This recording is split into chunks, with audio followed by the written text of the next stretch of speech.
पैमाइश कई बार हुआ है, 15 चक्कर, वो ज़मीन हमारे में नहीं निकली है। हमारा नक्शा पास है और होटल बन करके खड़ा हुआ है। उनकी ज़मीन जहाँ भी निकल रही है तो हम पूरा मदद करने को तैयार हैं। दूसरा एक है सैलू सिंह ने आपके ऊपर जो है पूर्व विधायक हैं भाजपा के एचपी के, उन्होंने आरोप ये लगाया है कि आपने जो है चुनाव के समय में साक्ष्यों को छुपाया है, उसमें क्या मामला है? मुझे 2 साल हो गए विधायक बने हुए जी जो हमने शपथ पत्र दिया है वो सही शपथ पत्र हमारा है जी। अगर उनको जांच करानी है तो उनके पास डबल इंजन की सरकार है, सीबीआई से लेकर के ईडी तक उनके पास है। तो अभी तक कहाँ थे? 2 साल बाद ये आरोप लगा रहे हैं। हमारा प्रमाण पत्र सही है। इनका मंशा है जिस तरह ये वोट चोरी करते हैं ऐसे सीट चोरी करने का प्रयास है इनका मंशा, भारतीय जनता पार्टी के लोगों का। जहाँ तक विकास की बात है, चंदनपुर पचपड़वा उतरौला संपर्क मार्ग जो संगम नगरी और अयोध्या धाम को जोड़ता है, अगर इन्होंने ईमानदारी से माननीय मुख्यमंत्री जी तक संदेश पहुंचाया होता तो ये सड़क पास हो गया होता।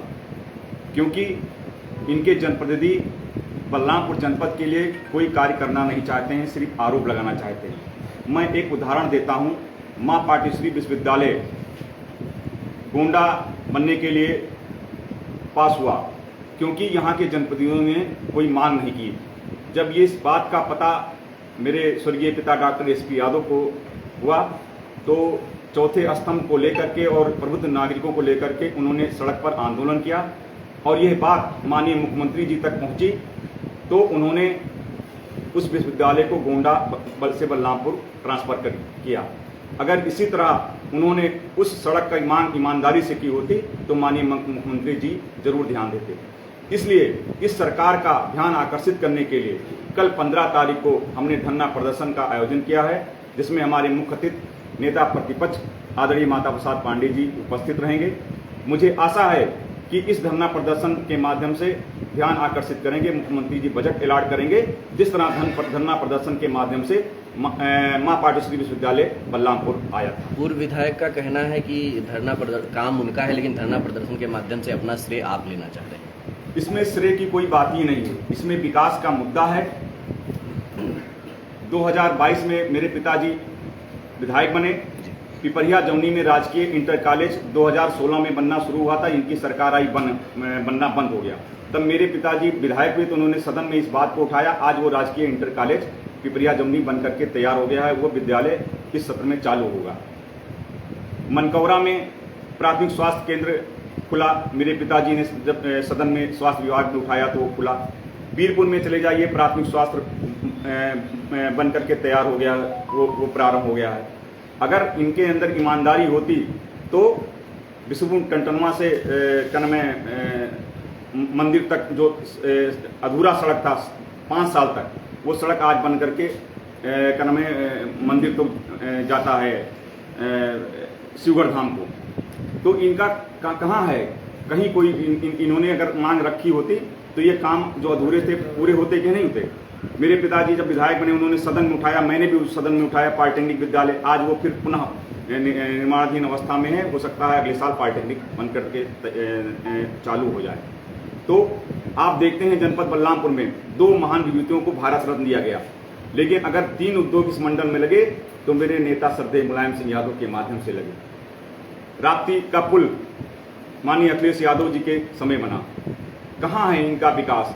ये सिर्फ झूठे बात करते हैं और झूठे अनगल आरोप लगाते हैं। अगर सच्चाई माननीय मुख्यमंत्री जी को बताई होती तो चंदनपुर से पचपड़वा उतरौला संपर्क मार्ग जो अयोध्या धाम और संगम नगरी को जोड़ता है तो बजट जरूर अलॉट होता है। और मुझे विश्वास है कि कल के धरना प्रदर्शन से माननीय मुख्यमंत्री जी संज्ञान में लेंगे और बजट रिलीज करेंगे। पिछले बयान में आपने बताया था कि आपकी सरकार नहीं है, इस वजह से मुख्यमंत्री जी या ऊपर जो भी नेता हैं विपक्ष के वो बजट नहीं दे रहे हैं, इस वजह से काम नहीं हो पा रहा। सरकार है या ना हो, लेकिन उनका ध्यान आकर्षित करने के लिए इनको प्रयास करना चाहिए कि नहीं करना चाहिए। लेकिन इन्होंने सिर्फ फेसबुक के माध्यम से लेटर जारी करते रहे। 2017 में ये विधायक थे और सांसद भी थी और डबल इंजन की सरकार थी, तो 5 साल समय होता है किसी भी सड़क को बनने के लिए।